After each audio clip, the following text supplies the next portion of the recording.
This year's Cillié Memorial Lecture will be presented by former Chair of the Society, Professor Daleen Kruger. Despite her recent retirement, she remains involved as a research fellow at the School of Music of the Northwestern University in Potchefstroom. Professor Kruger het reeds vir meer as 15 jaar navorsing gedoen oor die herkoms van die liedere in die Liedboek van die kerk. Die manuskrip word tans voorberei vir publikasie en sal uitgegee word deur Bybelmedia onder die titel Liedboekgids. Vandag se lesing vind aansluiting by hierdie navorsing. Daleen bly steeds op Potchefstroom en as sy nie besig is om haar vriende heerlik te onthaal nie, sal jy haar meestal in haar pragtige roostuin aantref. Good morning, ladies and gentlemen. Salkov is celebrating its 40th anniversary this year. A truly remarkable milestone. May Salkov go from strength to strength. The Salkov management did me the honor of inviting me to present this year's Cillié Memorial Lecture at the annual general meeting. I gladly accepted this invitation. For the past 15 years, I have been involved in extensive research on the origins of the Afrikaans liturgical songs in the Liedboek van die Kerk of 2001. And I often work with Professor Cillié's book, Waar kom ons gesange vandaan? From 1982. For a long time, this was the only book in which the history of Afrikaans liturgical songs, texts as well as melodies, was recorded. The book was commissioned by the Synod of the Dutch Reformed Church for the Afrikaanse Psalm en Gesangboek of 1978. Allow me to briefly dwell on Cillié as a person and an expert on church music. Gideon Cillié was known throughout his career as a lecturer in mathematics, and he also studied astrophysics at the universities of Oxford and Harvard in the 1930s. But in Afrikaans music circles, and in particular the church music environment, he is especially remembered as a church organist and choral conductor, and for his contribution to Afrikaans choral music and liturgical songs. Salkov awarded honorary membership to Cillié in 1985, and the memorial lecture was instituted after his death in 2000. I only really got to know him during my involvement with the Commission for the Revision of the Psalms in the Liedboek of 2001. In addition to hymnological contributions, he also composed 5 psalm melodies, and 2 of his lyrics were used with songs in the Liedboek. With his dignity and profound knowledge, this true gentleman, always impeccable with his neat goatee and bow tie, made an indelible impression on me.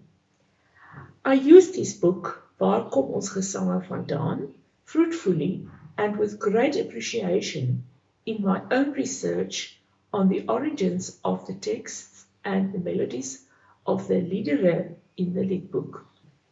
And as my research expanded, I always thought of him and the great work he did.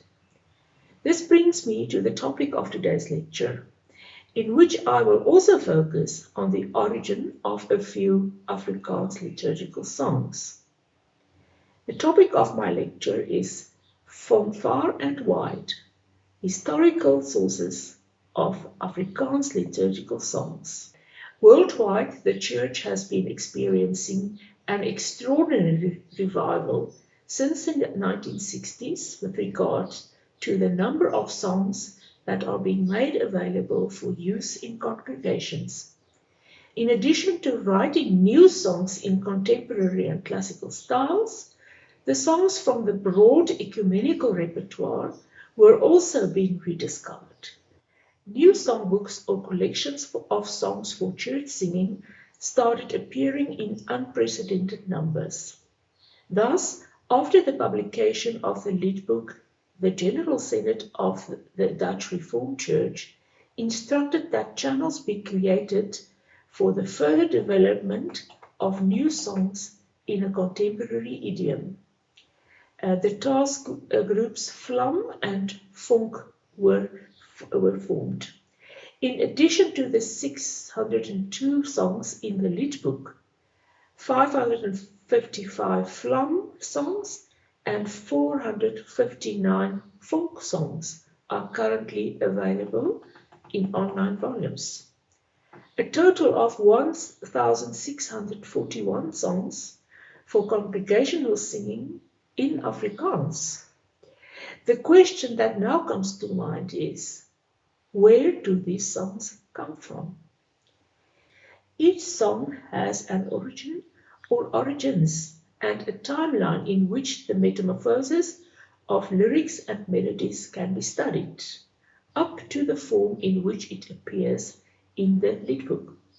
Since a young age, I had a special interest in the history of church music, and in particular the historical background of liturgical melodies and texts presented in the official hymnbooks of the Afrikaans-speaking congregations.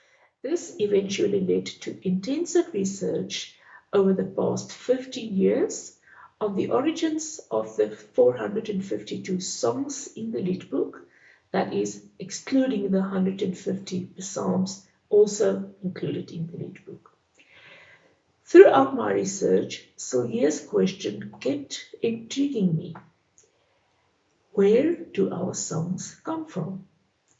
The Christian Church has used various sources over the centuries for the development of texts and melodies suitable for the congregational singing and worship.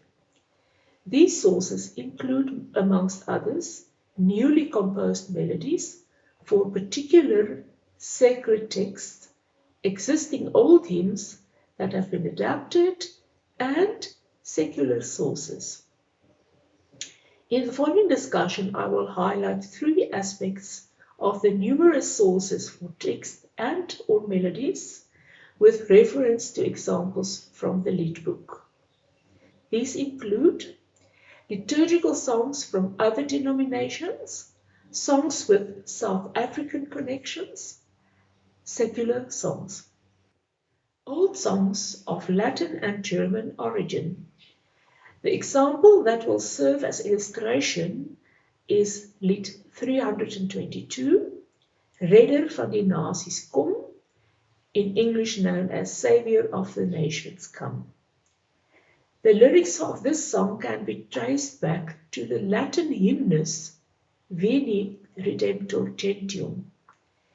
It is one of 12 hymni attributed with certainty to Ambrose of Milan, who was one of the important Latin church fathers and who is also known as the father of Latin hymnody. In addition to the spiritual guidance of believers and numerous theological publications, Ambrose wrote the text of Veni Redemptor Gentium in the 4th century. It was clearly attributed to him by Augustine in 372, Pope Celestine in 430, and other early writers. The text appears in a number of 8th and 9th century manuscripts and looks as follows. This hymnus eventually became established in the repertoire of the Catholic Church and was sung at Vesper services in the Advent season.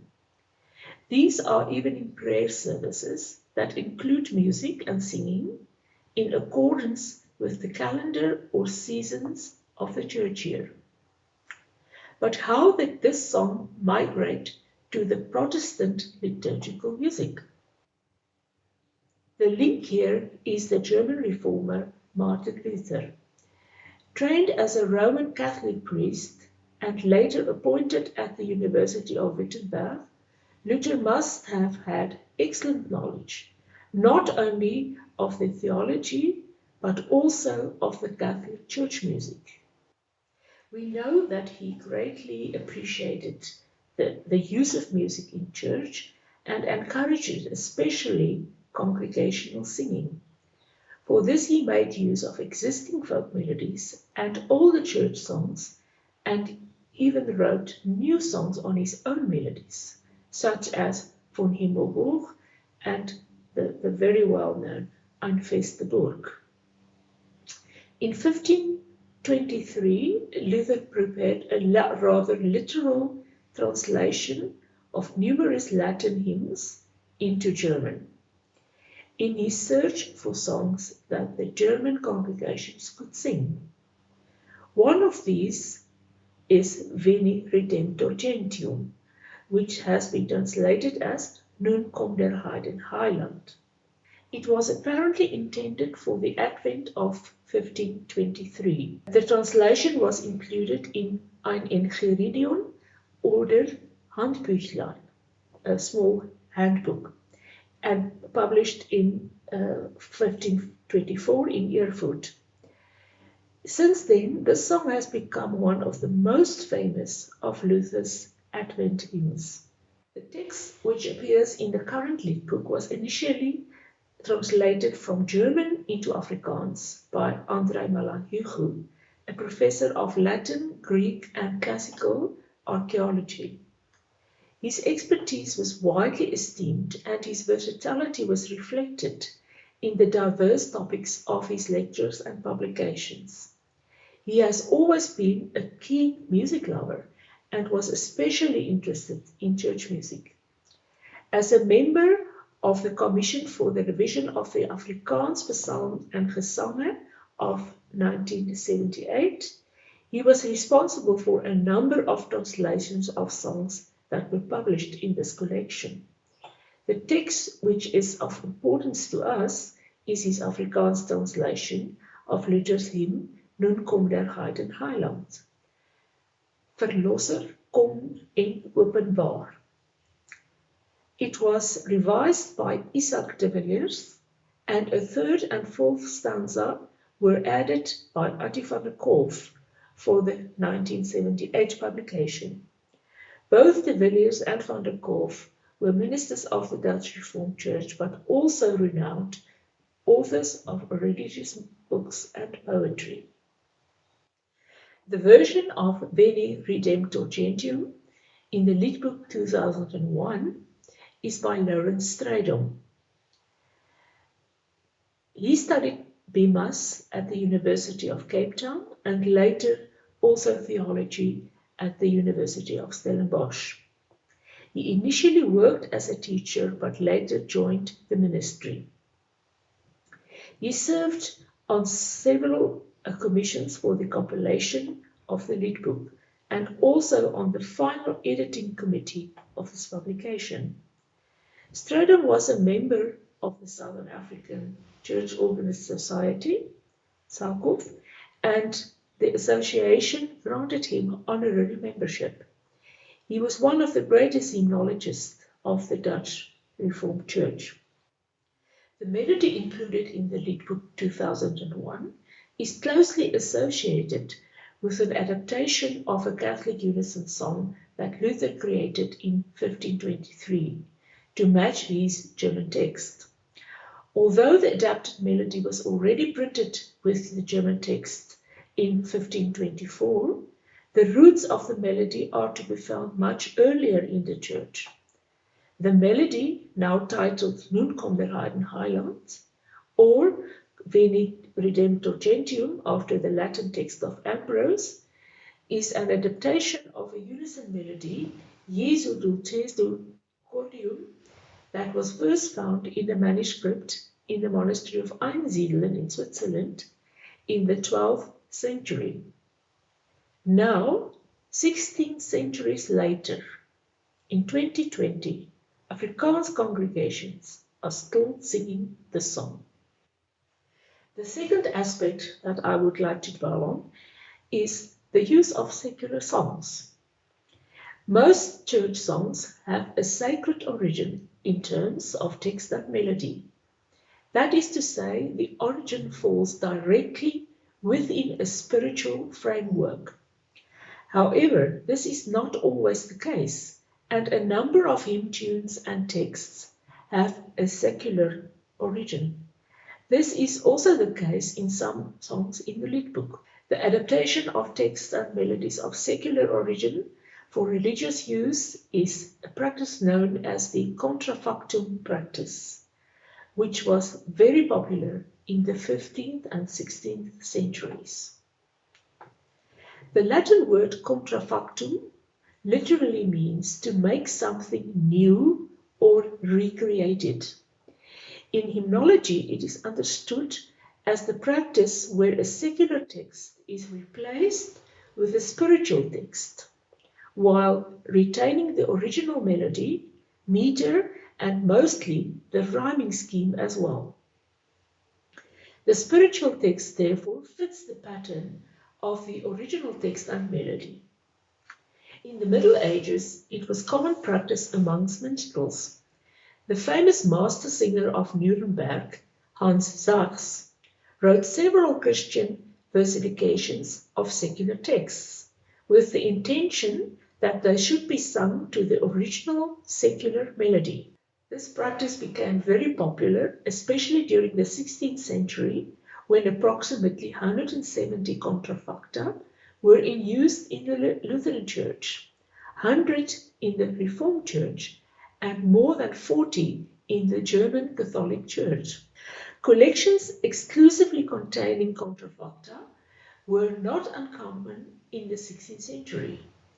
Well-known examples of such volumes are Hermann Vespasius' Neue Christliche Gesänge und Lieder of 1571 and Philipp von Winnenberg's Christliche Reiterlieder of 1586. In these examples, and I quote, the best of the old German songs were transformed into spiritual songs, in that the texts were christlich und moralitär verändert. That is, the content of the songs were now of Christian nature and spiritual. The creation of contrafacta is often explained and motivated in prefaces to published collections. In the preface to Vespasius' collection, it is argued that the youth can be more easily involved in this way, as they already know the melodies and will therefore remember them more easily, and learn the lyrics more quickly. According to Vespasius, this practice also has a pedagogical and religious purpose, namely to repress the harmful secular texts and thus to encourage better moral values amongst the people. It is important to note that these early contrafacta were in the first instance intended for domestic use. They later appeared as church songs, for example, in the services of Luther. Thus, there is nothing new about the contemporary arguments regarding the use of secular material in hymns. In fact, these arguments are the same as the motives that applied in the 15th and 16th centuries. The song that I would like to use as example here is a new one in the Liedboek, En U is Vreugde. The German was In dir ist Freude. Undoubtedly, many organists and congregation members have noticed the dancing character of this melody, and they are quite right. The original composition was indeed a dance song. The melody reflects the influence of the popular balletto, a dance-like song that is often ended with falala refrains. How then did a popular 16th century dance song become a spiritual or congregational song?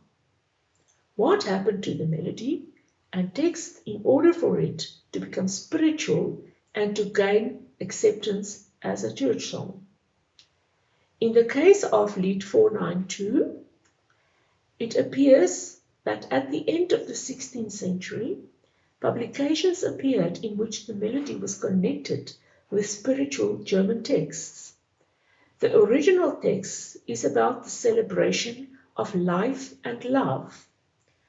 I just read a few sentences. To a happy life, love invites us. Whoever takes joy in desire, if he loves from his heart, he will give that heart, etc. As early as 1594, the German cantor, composer, music teacher, and music publisher Johannes Lindemann, who worked mainly in Gotha in Saxony, published his 20 Weihnachten Gesenglein. In this volume, Lindemann provided German texts for 5 existing Italian part pieces. 8 of these involved some of Gastoldi's compositions. As indicated in the title, the original texts were replaced with texts relating to Christmas, the Weihnachten Gesenglein. In the text of In dir ist Freude, the original Falala refrains were replaced very cleverly with the word Hallelujah. The melody got its hymnological title In dir ist Freude from Lindemann's text. The joyful character of the original melody probably provides the connection with the text for a song of praise. This brings us to the second and most remarkable contrafact. Lied 387. O hoofd bedekt met wonde, O sacred head now wounded. The melody known hymnologically as Herzlich tut mich verlangen, following a later German spiritual text, originally appeared in Hans Leo Hassler's publication Lustgarten Neuer Deutsche Gesänge, published in Nuremberg 1601. There it is the musical setting of a secular text. Mein Gemüt ist mir verwirret. Mein Gemüt ist mir verwirret, das macht ein Jungfrau zart, bin ganz und gar verirret, mein Herz, das kränkt sich hart. That's only the beginning of the song. Now, I know that you identify the melody immediately.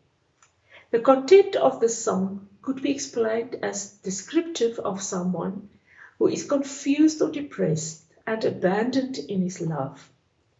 The emotions of desolation and longing probably was the motivation for the emergence of a spiritual text.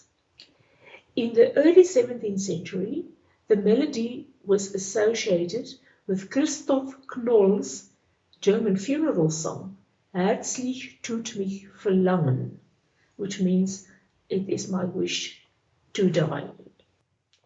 In 1625, the melody also appeared in combination with Johann Hermann Schein's text, Ach Herr, mich armen Sünder, and later also in Johann Kruger's Practis Pietatis Melica of 1656, where it was linked to Paul Gerhard's text, O Haupt voll Blut und Wunden.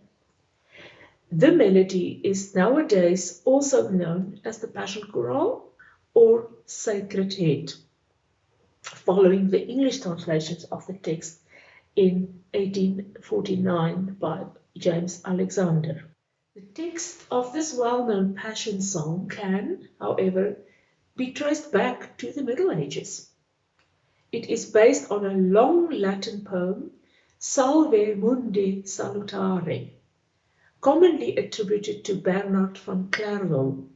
The poem is subdivided into 7 parts, which are dedicated respectively to the feet, knees, hands, side, chest, heart, and face of the dying Jesus. The 7th part, Salve Caput Cruentatum, deals with the face or head of Jesus. Gerhard translated all 7 parts into German, and the 7th part became known as O Haupt voll Blut und Wunden. Gerhard's Passion text was translated into Dutch in 1868 by Bernard ter Haar, a Reformed Dutch theologian, church historian, and poet, and it was published in the vervolgbundel op de evangelische gezangen of 1868.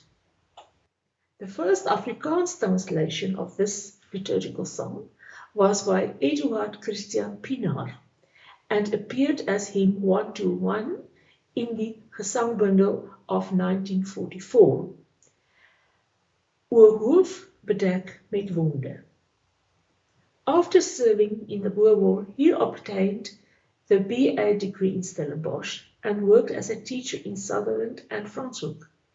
He became a lecturer at Stellenbosch in 1911. After his promotion to professor in Stellenbosch in 1913, he became involved with Afrikaans cultural organizations, and he was also a member of the South African Academy of Science and Arts. A new version of this text was written by Attie van der Kolff for the gesangbundel of 1978, where the first line now reads, O Heer uit bloed en wonde. This text has been included in the Liedboek with minor edits. In this song, the process of metamorphosis of a text and melody to form a new church song can be well observed. The original Latin text is much older than the original secular melody, and yet text and melody became intertwined over time, and in this way one of the greatest hymns for Passiontide in the Protestant Church came into being. Through the repeated use of a contrafact melody in combination with a spiritual text, the melody eventually became established as a church song and lost its original secular connotations.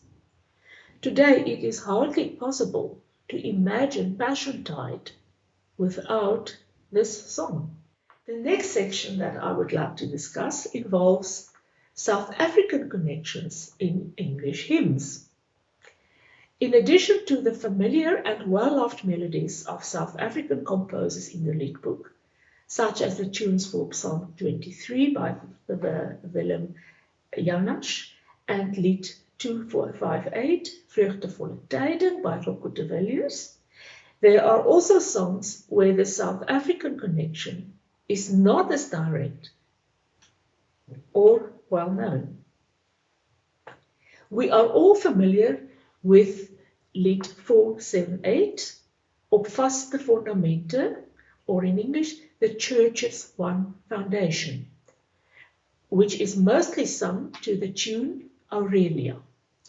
The melody was written in 1864 by Samuel Sebastian Wesley for a wedding song by John Keble, The Voice That Breathed Over Eden.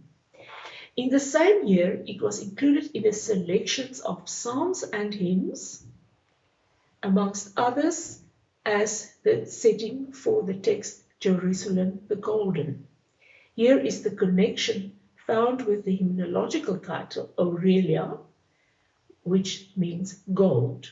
But it is the text of Samuel J. Stone, The Church's One Foundation, that is of interest for this lecture.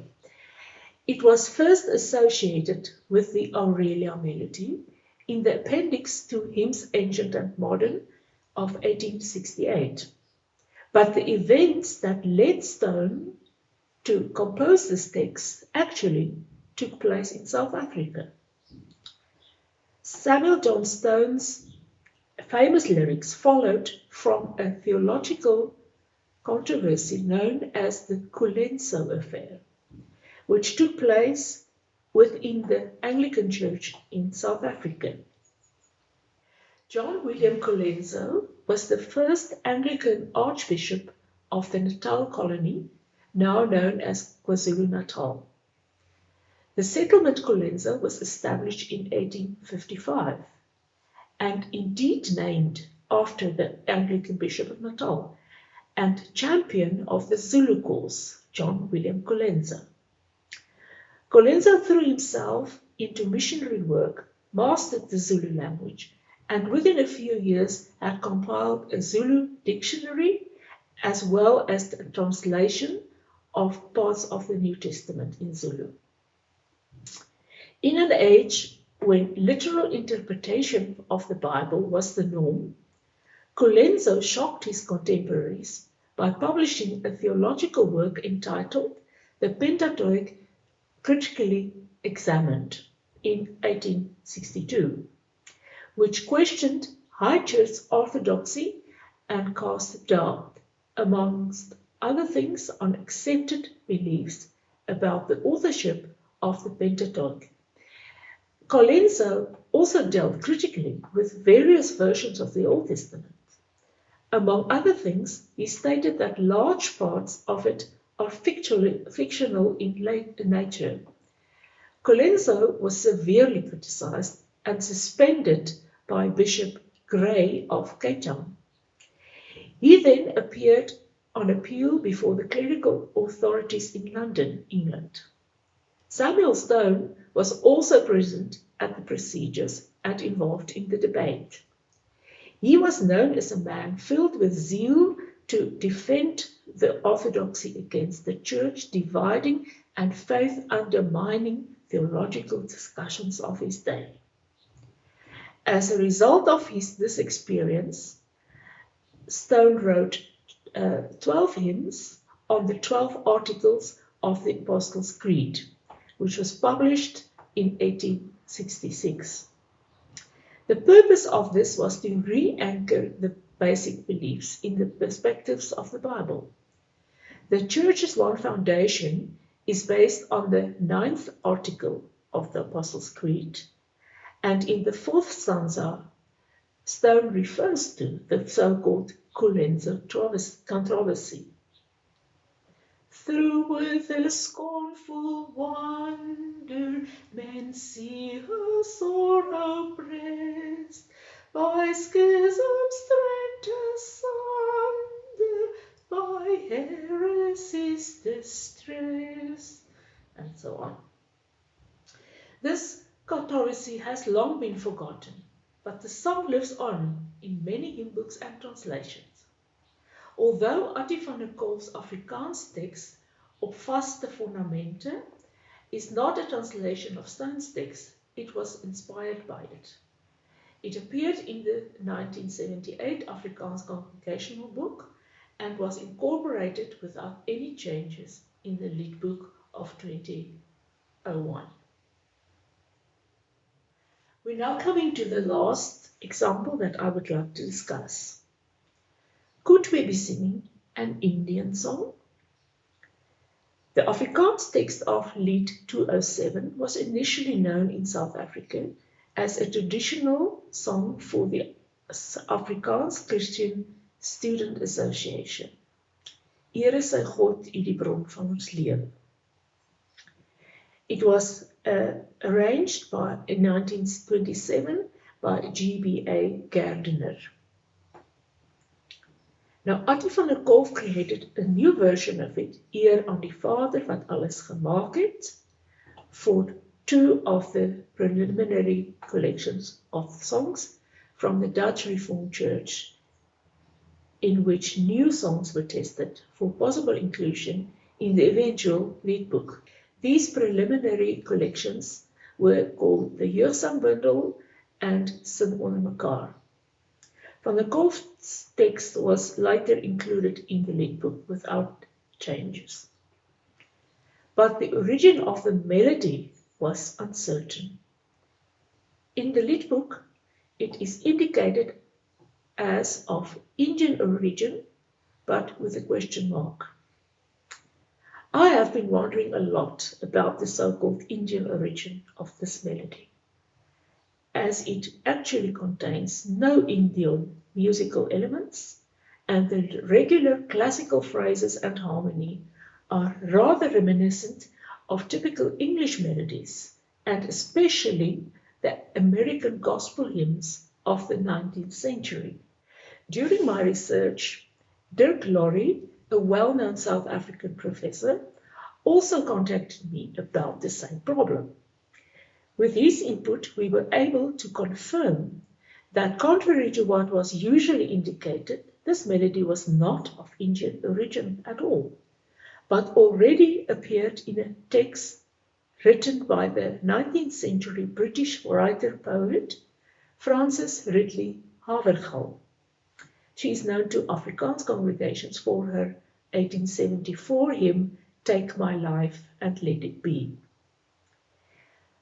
But it is her text, True-Hearted, Wholehearted, Faithful and Loyal, of 1878, that concerns us.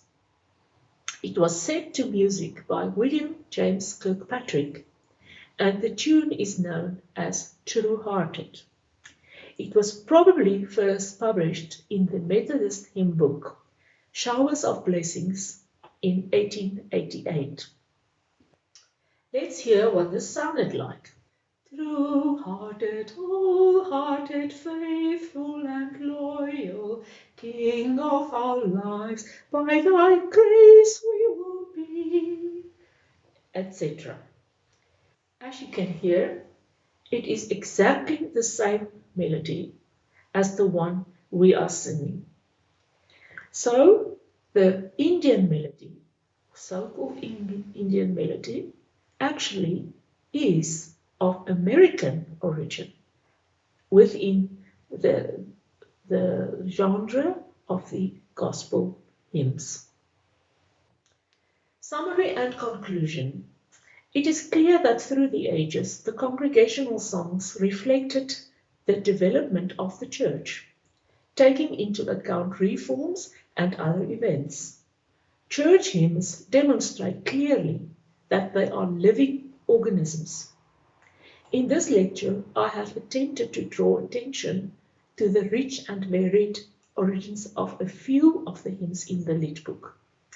We discovered connections with the writers of the early Christian church, such as Ambrose, and the reformer Martin Luther, the German poet Paul Gerhardt, and texts by South African poets and ministers. The sources of the melodies are varied and sometimes daring. Among other things, I examined how some of the songs that are today considered to be of Protestant heritage originated as secular texts and or melodies. It has been shown how the songs in question have become ingrained as spiritual songs over the time, through being published and with different spiritual texts. The inference can be made that the further a spiritual song historically became removed from its original secular source, the weaker the bond and association with the latter became. The fact that one melody is sometimes associated with different spiritual texts further contributes to the fact that the song as a liturgical song has a wider impact and that the association with the secular source fades. It also emphasizes the versatility of some melodies. The metamorphosis of liturgical songs continues, and the challenges become greater with the increasing emphasis that is placed on the ecumenical approach. It is my sincere wish that the origins of the Afrikaans hymns will be constantly researched and recorded. In that way, we will always be able to know where our songs come from. I thank you.